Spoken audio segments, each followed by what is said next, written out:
Picture this. Cape Town, South Africa, 1874. A boy sits in the back of a church that smells like candle wax and old wood. He is 7 years old. His legs don't reach the floor. And he is watching a man at the front of the room do something the boy has never seen anyone do before. The man is weeping, not crying the way people cry at funerals. Quiet, controlled, dignified. This man is weeping the way a person weeps when they have lost something irreplaceable. Shoulders shaking, voice breaking mid-sentence. Hands gripping the pulpit like it's the only solid thing left in the world, and yet, he is preaching about Jesus, preaching about the love of God, and somehow the tears are not a sign of weakness, they are the sermon. The boy watches and cannot look away. His name is Andrew Murray the Younger, but history will simply call him Andrew Murray. And what that 7-year-old boy witnessed that evening, a grown man undone by the presence of God, would become the seed of an obsession that would not let him go for the next 9 decades of his life. But here is what almost no one knows about Andrew Murray. Before the books, before the revivals, before his name became synonymous with prayer across 5 continents, there was a room. A small room in a parsonage, Bloemfontein, South Africa, and in that room Andrew Murray paid a price so severe, so complete, so terrifying in its totality, that most men would have simply walked away. He didn't walk away, and what God gave him in return changed the history of Christianity. Andrew was born in 1828 in Graaff-Reinet, a dusty frontier town in what is now South Africa, the son of a Dutch Reformed minister. His father was a serious man, a good man. A man who believed that faith without discipline was sentimentality, and that sentimentality saved no one. Andrew grew up watching his father rise before dawn, watching him kneel beside his desk with his Bible open and his eyes closed, watching him carry the weight of an entire congregation the way other men carry a coat, as something inseparable from who they are. The elder Murray had 11 children. He sent Andrew and his older brother John to Aberdeen, Scotland for their education when Andrew was only 10 years old. 10. A boy who had never left the small world of a South African frontier town, suddenly deposited into the gray, cold, relentless rain of a Scottish city, living in the home of a relative he barely knew, surrounded by a language and a culture that felt like a foreign country because it was. He was homesick in a way that had no cure, but something else happened in Aberdeen that Andrew did not expect. He met God, not the God of his father's sermons, though that God was real too, but a personal encounter at 16 years old that left him shaking in his dormitory room with the certainty that something had shifted in the universe. He wrote to his parents. He wrote to his brother John. He wrote with the breathless urgency of someone who has just discovered that the thing they were told existed their whole life is not merely a doctrine. It is a person. He and John were sent to Utrecht, in the Netherlands, for theological training. The year was 1845, and it was there that Andrew Murray first heard the word that would define his entire life: revival. The Dutch church was in the middle of a spiritual awakening. Not the managed, respectable kind. The kind that makes people feel good about themselves and leaves everything exactly as it was. This was the other kind, the kind that knocked people off their feet, that broke university professors into weeping in the aisles, that turned the most skeptical young theology students into men who couldn't stop praying. Andrew walked into that environment at 17 years old, and it ruined him. Permanently, gloriously. He watched what happened when the Spirit of God moved without restraint, and he thought, this is what the church is supposed to look like. This is what I have been missing. This is what I will spend my life pursuing. He was ordained in 1848 at 20 years old and sent to the most isolated, remote, inhospitable parish in all of South Africa, the vast interior region known as the Griqua territory, centered in Bloemfontein. The parish covered an area the size of several European countries. His congregation was scattered across hundreds of miles of harsh terrain. To visit his parishioners, Andrew Murray rode on horseback for days at a time through scrubland and semi-desert, sleeping under the stars, arriving at isolated farmhouses to find families who had not heard a sermon in years. He was 20 years old. He was alone. He was responsible for the spiritual welfare of thousands of people spread across a wilderness, and he was not yet sure he could do it. This is the part of Andrew Murray's story that the devotional books leave out. The young version. The uncertain version, The version who wrote home to his father asking how to preach, how to counsel, how to handle grief, how to speak to a dying woman in a way that actually helps instead of simply filling the silence with words. He wasn't starting from strength. He was starting from the edge. But he started. Every morning before dawn, before the horses needed tending, and the letters needed writing, and the miles needed riding, Andrew Murray opened his Bible and knelt on the stone floor of his small house in Bloemfontein. Not because it felt good, not because he always heard something, but because he had made a decision. A decision that had nothing to do with emotion and everything to do with conviction, that this is where power comes from. That a man who does not know how to be alone with God has nothing real to give to anyone else. He prayed for hours. Some mornings he didn't feel anything. Some mornings the words felt hollow and the ceiling seemed close, and he wondered, as young ministers have always wondered, whether he was the right person for this, whether he had made a mistake, whether God had made a mistake. He prayed anyway. Then something began to happen. It started small. A woman in one of the distant farmhouse communities who had been bedridden for a year. He prayed for her, and she stood up. A man who had not spoken to his brother in 12 years. Andrew sat with them both, and something broke open between them that no amount of reasoning had been able to touch. Families who came to church out of social obligation began coming, because they couldn't stay away. Something in the room when Andrew preached was different from what had been there before. A weight. A presence. A sense that the words were landing in places that human words don't usually reach. He didn't know what to do with this. He wrote about it carefully, cautiously to his father and to John. He was not the kind of man who made grand claims. He was by nature a precise man, a man who respected the distance between what he could prove and what he merely suspected. But he couldn't deny what was happening. By the time Andrew Murray was 30 years old, the frontier parish had been transformed. Not by programs, not by strategy, not by the force of his considerable personality, though that was real, by prayer, by years of secret prayer that no one had seen, in a room no one had entered, in the pre-dawn darkness of a South African morning. He moved eventually to Worcester, a larger community north of Cape Town. He was 32 years old. He had a young wife, Emma, who understood him better than most people did and who shared his belief that a home built on prayer was the only home worth building. They would have 11 children. Andrew Murray the son became Andrew Murray the father, and he kneeled beside his desk just as his father had, and the children grew up watching him. The pattern continuing, the price being paid in the dark long before the rewards appeared in the light. Then came 1860, and everything changed. Worcester, South Africa. September 1860. Andrew Murray stood at the front of a prayer meeting in the Dutch Reformed Church and looked out at the gathered congregation. There was nothing unusual about the evening. It was a midweek service. A few dozen people in the pews, the ordinary, slightly tired faces of people who have come to church after a long day of work and are trying, in good faith, to be present. Then it began. No one could explain it afterward. A young woman near the back of the church began to pray aloud. This was unusual in Dutch Reformed tradition. Women did not pray aloud in public services. But her prayer was not disruptive. It was urgent. It was saturated with a kind of longing that made everyone in the room stop what they were doing and listen. Then another voice, then another, then the entire room. People began praying simultaneously, out loud, without embarrassment, without waiting for permission. In a wave of sound that built and built until Andrew Murray, standing at the front, felt something he had never felt in a church building before. He called for quiet. He asked the people to take turns. He tried in his precise and orderly way to manage what was happening. But this was not a thing that could be managed. He gave up trying to manage it. He stood in the center of it and wept. The revival spread from Worcester to the surrounding towns, then to Cape Town, then across South Africa.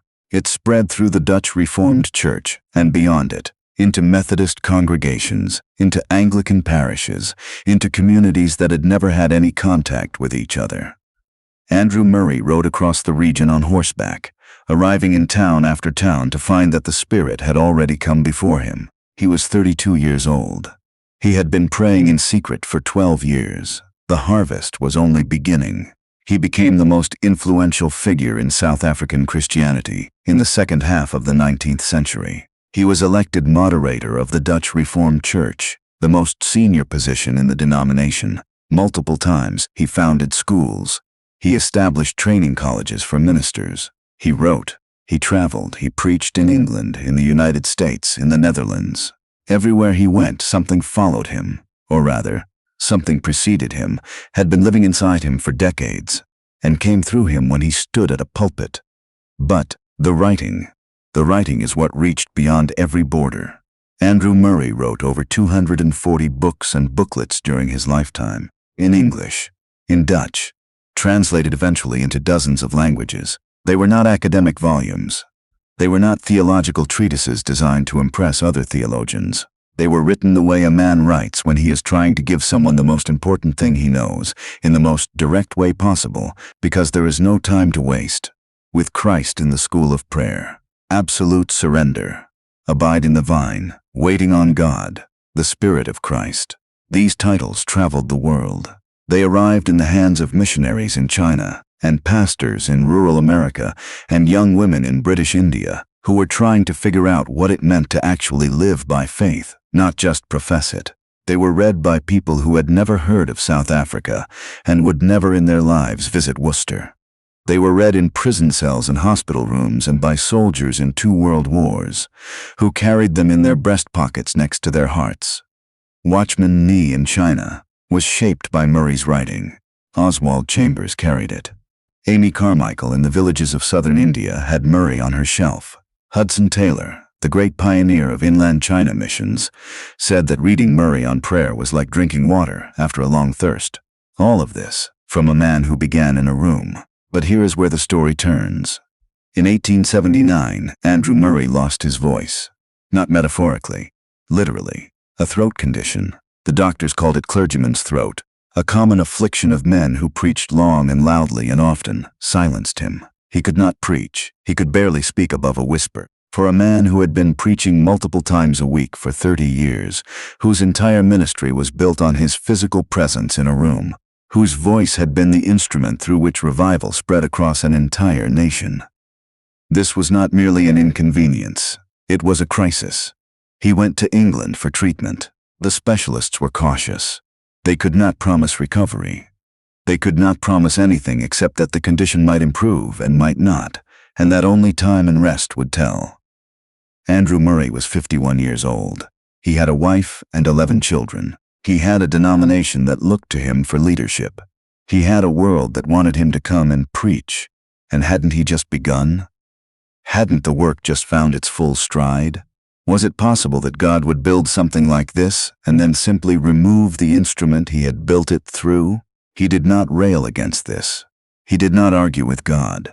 He went quiet in a way that people who knew him said was different from ordinary quietness. He went into the silence of his condition, the way a man enters a very small room, carefully, deliberately, aware that something important is going to happen there.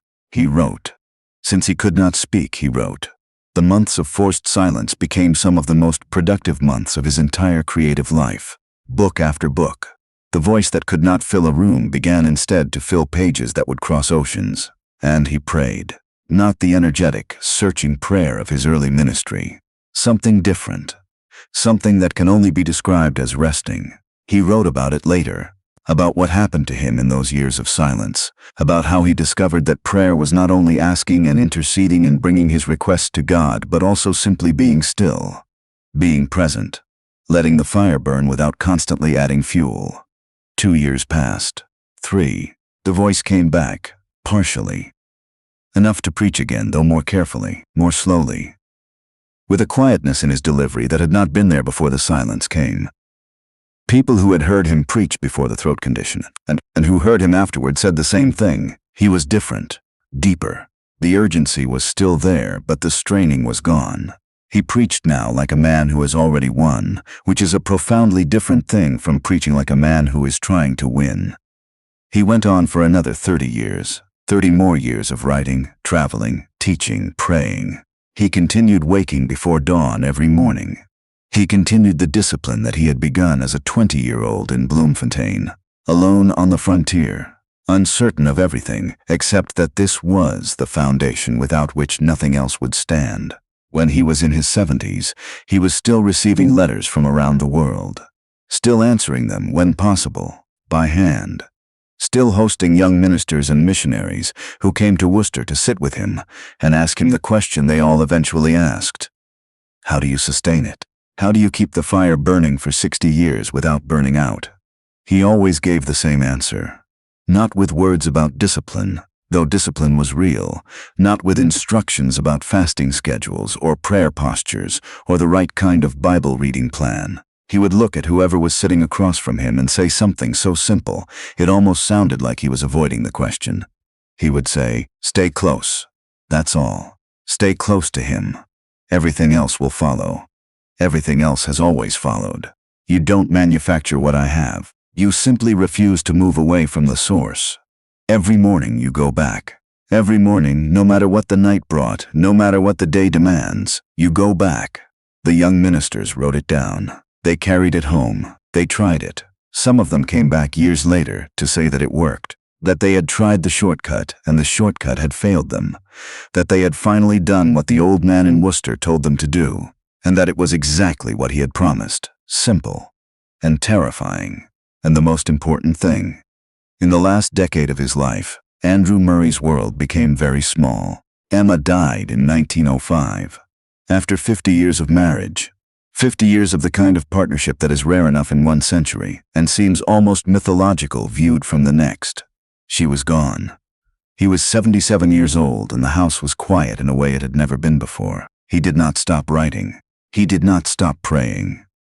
The people who came to visit him in those years said he seemed to have passed through some threshold that most people only cross at the moment of death. A kind of settled knowing, an absence of striving, a peace that was not resignation but completion. He had finished paying the price. Or rather, the price had finished transforming him into the thing it had been building all along. He wrote until his hands made it difficult.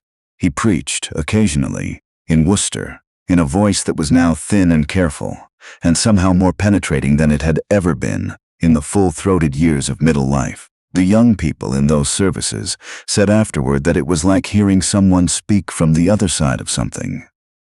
Not the other side of death, but the other side of doubt, as if Andrew Murray had so thoroughly resolved every question about whether God was real and whether prayer worked and whether the life of faith was worth its cost, that the uncertainty itself had left his body, and you could feel its absence in the room.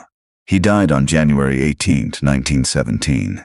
He was 88 years old. He left behind 240 books. He left behind a South African church transformed from within. He left behind a tradition of prayer and contemplative faith that ran through the next century like an underground river, surfacing here in the life of a missionary, surfacing there in the writing of a pastor who had never been to South Africa, but who had found a copy of With Christ in the School of Prayer in a second-hand bookshop, and had not been the same since. He left behind the knowledge, not merely the idea, but the demonstrated, documented historical knowledge, that one man, in one small room, paying one invisible price in the dark, can alter the course of an entire century. Here is what strikes us, looking back. Andrew Murray did not have what we would recognize as advantages. He was sent to a wilderness parish at 20 years old. He lost his voice at 51. He outlived his wife. He was working in a context. Colonial South Africa, the 19th century Dutch Reformed Church. That is not our context, and the barriers he navigated were not our barriers. And yet, his books are still in print. More than 100 years after his death, they are still being read. The chapter he wrote about waiting on God in 1879, during the years of silence, has been read by more people than Andrew Murray ever stood in front of in a church building. The discipline he established at 20 years old, before dawn on his knees, in a room no one else entered, produced a river of influence that has not stopped flowing. This is what the woodshed looks like. Not always a woodshed, sometimes a frontier town, sometimes a hospital bed, sometimes the enforced silence of a throat condition that steals the thing you love most. The location changes, the essential experience does not. You go there, you pay, you stay.